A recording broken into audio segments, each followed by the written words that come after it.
Tonight on First at 9 this Sunday the 30th of March 2025. Easter Expose. Will expose a key group responsible for the Easter Sunday attacks before the 21st of April this year, vows the President. Moneymaker military. Defense business, an area Sri Lanka must explore for economic prosperity, innovation and business, says expert. Iran's Inquisition. Former Minister of Public Security Derana to appear before the CID tomorrow. Now is the time. Best time to invest in Sri Lanka is now, says Deputy Minister of Economic Development. Central Bank Governor meanwhile harps on the importance of the capital markets in achieving national goals. Chilo Dairy, Sri Lankawam Kiren Perata. Obe Vishwase dinu Sensodyne, then Langamati Pharmacy in Labagata Hacker. Kanta Parisan karagattොත් අපි පරිසම් ඉතින් මොකටද නිකන් නාගන්නේ ස්වදේශී කොහොඹ lemon grass අද කාලෙට ෆ්‍රෙෂ්ම විසඳුම. From Derana, this is Derana First at 9. Live from Studio 24 in Colombo. Good evening and welcome to Derana First at 9. I'm Aditya Drisingha joining you live with the latest in Sri Lanka and around the world.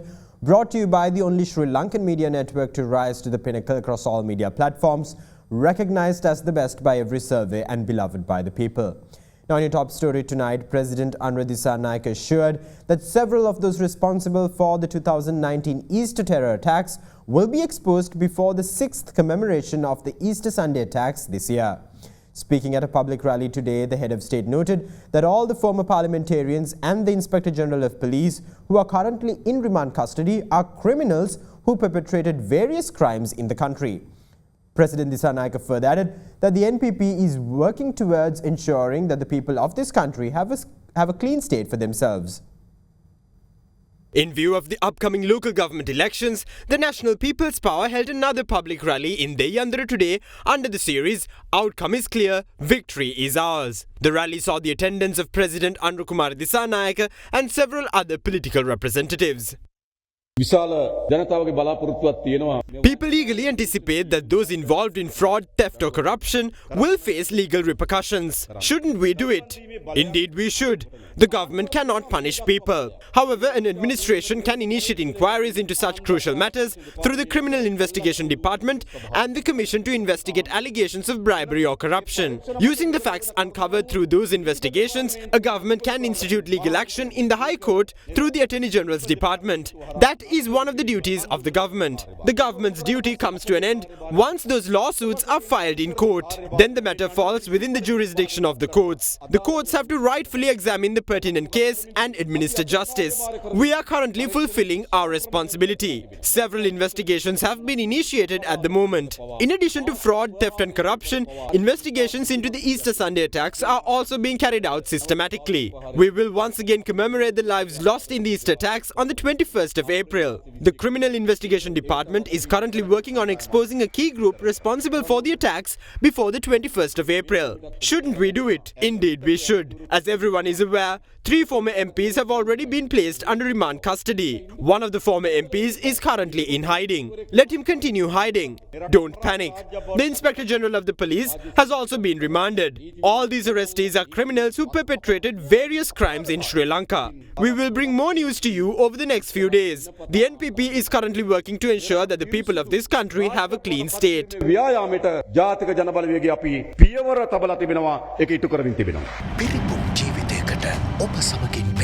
Union Assurance.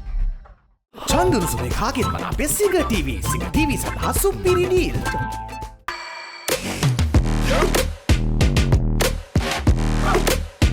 Drawing attention to the recent remarks made by the President and several government MPs regarding the arrest of opposition MPs, leader of the opposition Sajith Premadasa claims that the public was bestowed this opportunity to protect democracy and to not empower authoritarianism.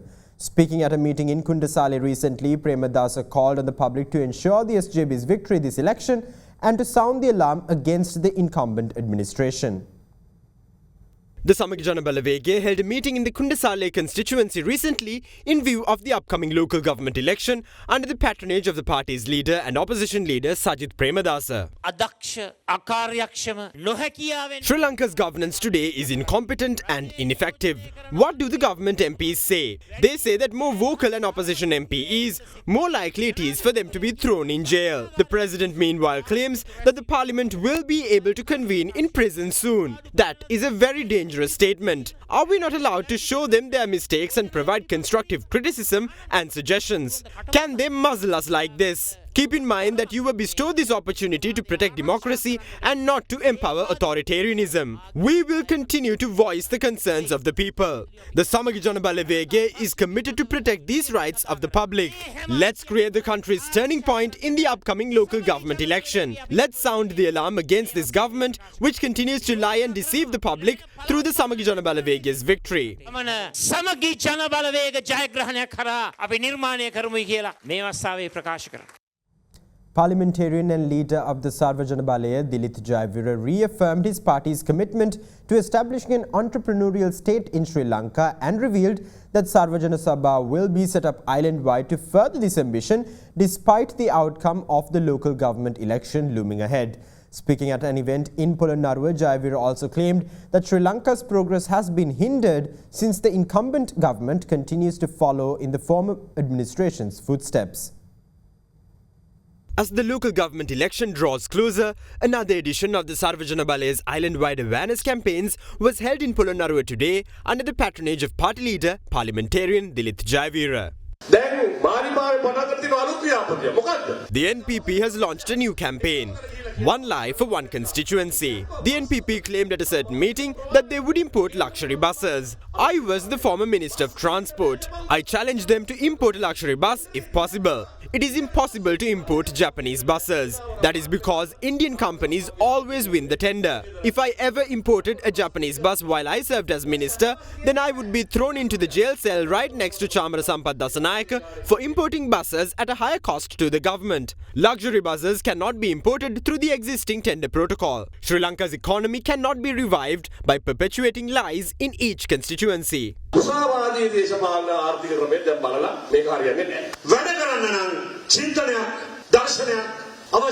To work, one needs a will and a vision. The incumbent government presented the same budget prepared by Ranil Wickremesinghe. When such a budget is presented in Parliament, how can we proceed any further? I reiterate that we can prepare Sri Lanka to fearlessly face global competition through the concept of an entrepreneurial state. However, has anyone disagreed with that idea? No one has ever disagreed. Even if we lose this local government election, we will establish Sarvajana Sabha island-wide to implement the concept of an entrepreneurial state. You can all be a part of this meritorious endeavor. You can revive your own towns and villages. Fast track your career from O-levels with eSoft. ඩයිබටසෝල් සීනිවලින් පරිස්සම්වන ඔබට අමතක නොවන පෝෂණය. Kelani wire කිසිගින්නක් නෑ. කිසිගින්නක් නෑ. Kelani Fire Shield Wire. The Valigama shooting saga, which led to an arrest warrant being issued against suspended IGP Deshabandhu Tennakun, took another turn today with former Minister of Public Security Derana being ordered to appear before the CID tomorrow for interrogations. Meanwhile, former Minister of Justice, President's Counsel Dr. Vijayadasa Rajapaksa claims that the recent no-confidence motion filed by a group of 115 NPP MPs and subsequently accepted by the Speaker of Parliament not only violates the Removal of Officers Procedure Act but also violates the supreme law of the land, the Constitution.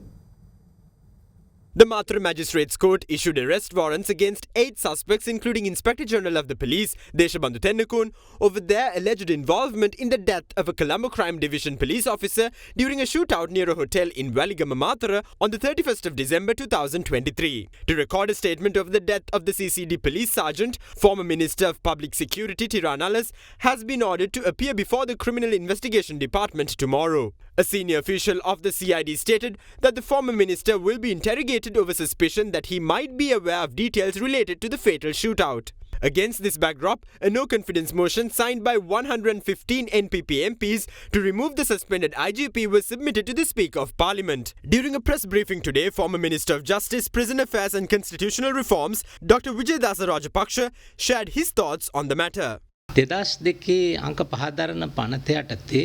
the Removal of Officers Procedure Act number 5 of 2002, a no confidence motion against the Inspector General of Police can only be filed if the IGP in question is currently holding the relevant office. However, given that the Supreme Court issued a verdict against the IGP in question, the Speaker of Parliament has accepted a resolution submitted to him by a group of NPP MPs. This action not only violates the Constitution but also opposes the provisions of the Removal of Officers Procedure Act. The decision taken as such reflects the sheer lack of awareness in this regard. කිසිදු පිළිබඳ අවබෝධයක් නැතුව තමයි මේ කාරණය කරලා තියෙන්නේ. නිෂ්ඵල ක්‍රියාවක්ද නැද්ද මේක නීතියට පටහැනිද නැද්ද? This is the first ever instance that the legality of a decision like this will be tested. We will have to decide if this decision is pointless or not and if it falls within the limits of the law. We can only deliberate this matter with the interference of the courts. First steps have been taken in that regard under the provisions of the applicable law. These first steps are imperative for us to take this matter to court. ඉදිරි පියවර ගන්න එක ගැන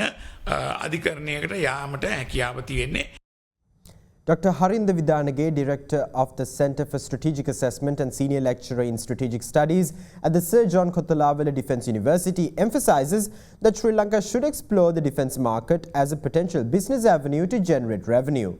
Speaking on our current affairs program, Dr. Vidanage cited global examples and stated that Sri Lanka possessing valuable resources, defence sector reforms should extend beyond merely restructuring the military.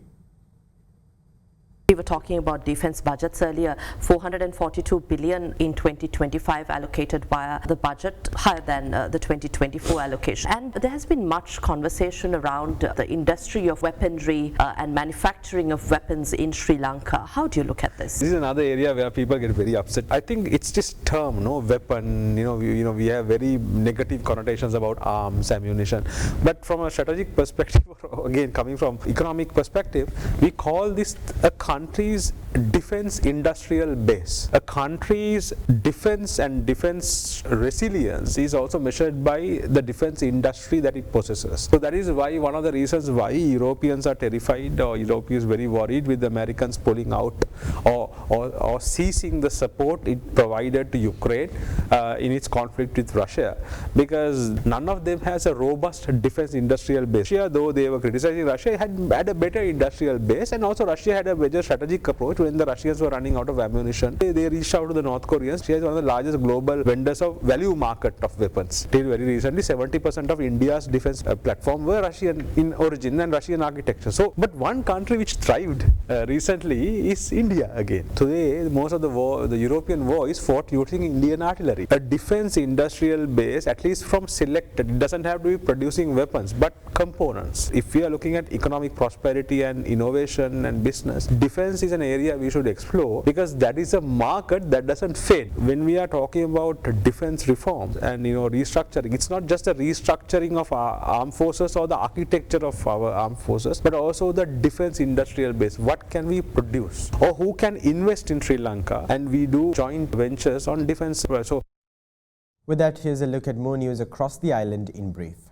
The Department of Examinations announced that the paper marking process of the 2024 GCE Ordinary Level Examination will commence on the 1st of April. According to reports, the first phase of paper marking will be completed on the 10th of April. In the meantime, the Election Commission announced that 180 election-related complaints have been received ahead of the upcoming local government election between the 20th and the 28th of March. According to an official statement of the Commission, 133 election-related complaints have been resolved so far. In other local news, a person was arrested for assaulting a specialist doctor at the District General Hospital in Kegol over a personal dispute. The suspect was revealed to be a 29-year-old resident of Kandy who has since been ordered to be held in remand custody until the 4th of April after being produced before the Kegol Magistrates Court. The injured specialist doctor is currently receiving treatment at the Kegol General Hospital. Further investigations are being conducted by the Kegol police.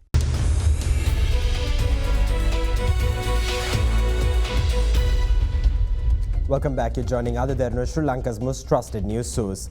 Now, industry leaders in Sri Lanka emphasize that export diversification, macroeconomic stability, technological adaptation and creating an attractive environment for foreign direct investments are key to country's development. Speaking at a panel discussion during the CPM Management Insight Summit 2025 held recently, experts from various industries highlighted the need for Sri Lanka to rebuild trust and credibility among investors, which has eroded over the years. What key enablers or factors will help drive Sri Lanka's economic complexity and also resilience in our path to fostering sustainable growth? The countries who are really ranking in the top, like Germany, Japan, South Korea, the important factor there is they are so diversified. Their economy is diversified, their export sector is diversified. So that is the reason why they are sitting on the top list. Now, whereas Sri Lanka, we are primarily focused on traditional export, the tea and apparel. So we need to convert this to a larger value-added export segment so that we can move up in the ladder. To facilitate this, there are certain critical things. The first is the overall, the macroeconomic and the regulatory stability. The second one is the overall capital infrastructure and the access to the finance as well. There's a huge responsibility, private sector. Private sector should really coordinate this well with the industry associations so that they can kind of make sure overall regulatory framework is kind of assigned to each industry so that the industry can really grow much faster. If you're talking of economic growth, we need to invest. And to invest, we have to have savings. And Sri Lanka does not have savings. That's the bottom line. Right? So, which means we need to bring in FDIs for investments. The question is, do we have an environment, that enabling environment to bring in investments, to bring in FDIs? I don't think so, right? Successive governments, their strategy to build our income, government income, has been just taxing. And even the socialist-backed government has increased taxes, unfortunately. And that's the reality. Increasing taxes is not a strategy. Anyone can do that. There's no strategy, there's no thinking about it. So, and also the fact that why we keep increasing taxes is to subsidize, not growth, but to subsidize corruption, to subsidize incompetencies and inefficiencies. This tax is not going to get invested in anywhere. So who will come and invest in Sri Lanka?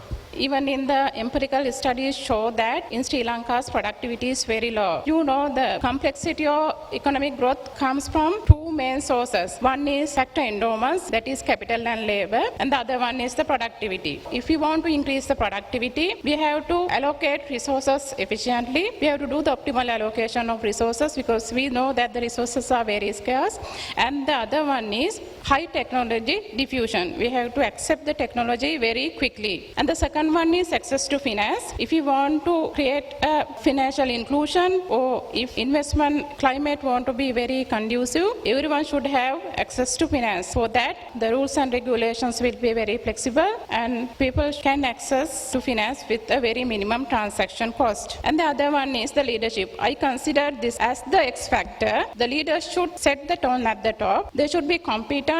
They should have the integrity. They should have professional competencies. They should possess both technical and non-technical skills. The leaders should treat humans as humans. Humans should not be treated as capital. Because we know the employees are leaving leaders. They are not leaving the institution. They are not leaving the teams. We are at an important juncture when it comes to Sri Lanka. So in 2028, most of our external debt repayments will start. But the thing is, like, we are seeing positive signs. The president is expecting 5% growth, and last year we recorded 5%. So this is all good. But the problem is that in 2028, we will have to additionally have reserves to pay back most of the external loans. But when the economy grows, our imports will also be growing up to 2028. So we are getting a little bit squeezed on that end. But our exports are, as we know, it's still largely reliant on traditional things like apparels, tea, rubber, coconut. The thing with apparels is that it's good and we have to be thankful, but countries such as South Korea, Taiwan, they did this in the 70s, 80s, and now they have moved on, but we are still there. Giving the example of, because we are in an IMF program and there is some pushback against it, but we have to notice that India transformed due to Dr. Manmohan Singh, but the policies they implemented were World Bank and IMF policies. So the first thing for us to have a more diversified export would be digitization. So right now that reduces corruption, complexities, ease of doing business. So anyone can move into a new sector. That's what we need at the moment. And the second point is foreign direct investment. So we usually look at FDI as something to get money inside the country or create a few jobs.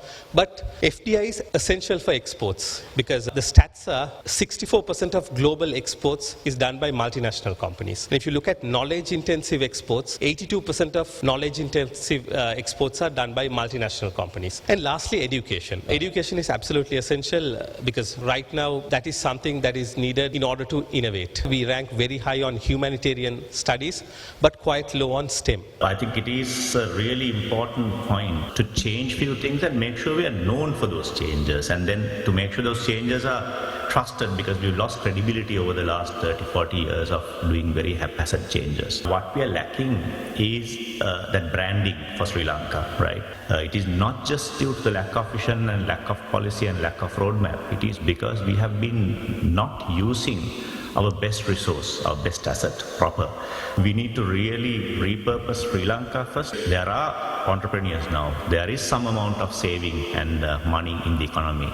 So how do we kind of use it proper, repurpose ourselves, rebrand ourselves, and at least have a good 2-3 years of going in the right direction. And that should probably raise our profile and credibility to attract FDIs, to get us proper diversification. To attract FDIs, from technology point of view, the adaptation of technology, AI, generative AI is, frankly speaking, is now like history, because there is a lot more into AI which has come into. How fast is Sri Lanka on adapting these skills? Because other nations are adapting and automated services are being provided. Along with AI, the other two factors, trustworthiness. So trustworthiness from AI point of view is, from IT point of view, is through blockchain. So I know in Sri Lanka, the investment in cybersecurity is at very least. In general, the investment on that is neglected until it is an attack. So it is how we establish our businesses and how we market it.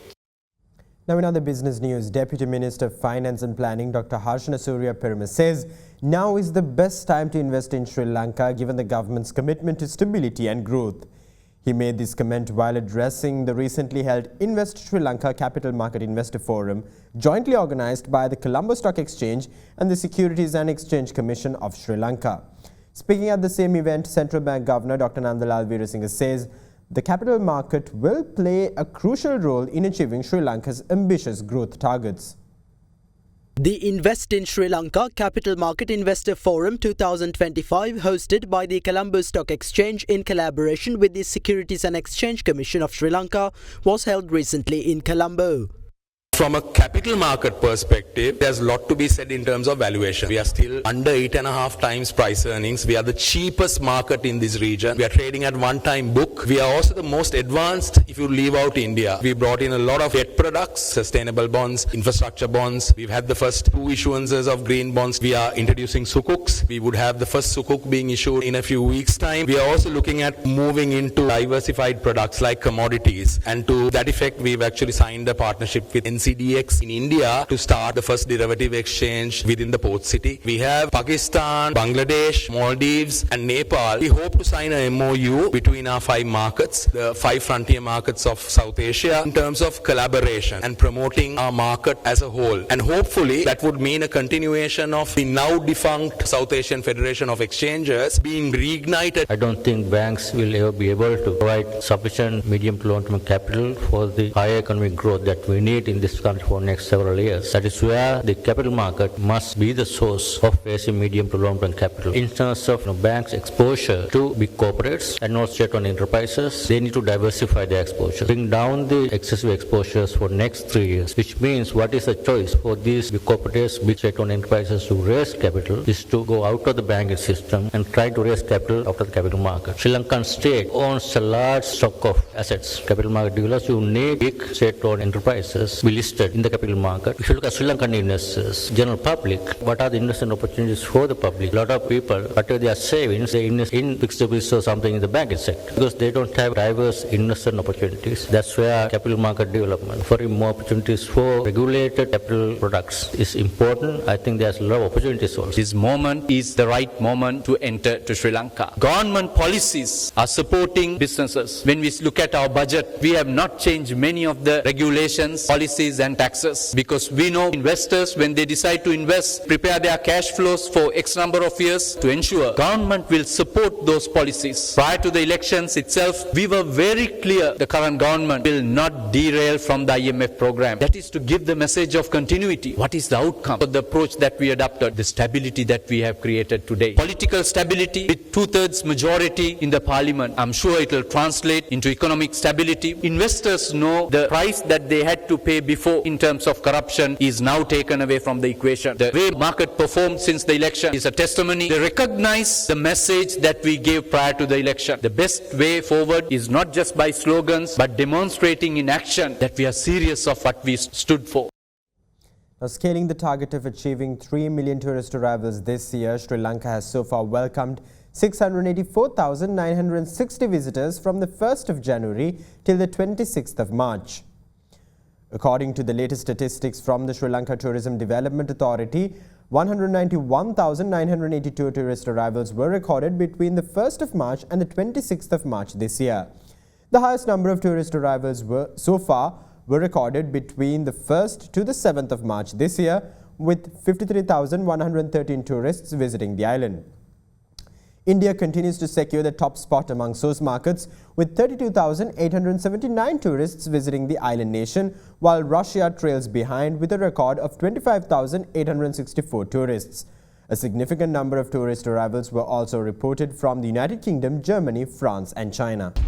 That's all the news we have for you tonight. Thank you. Have a great night.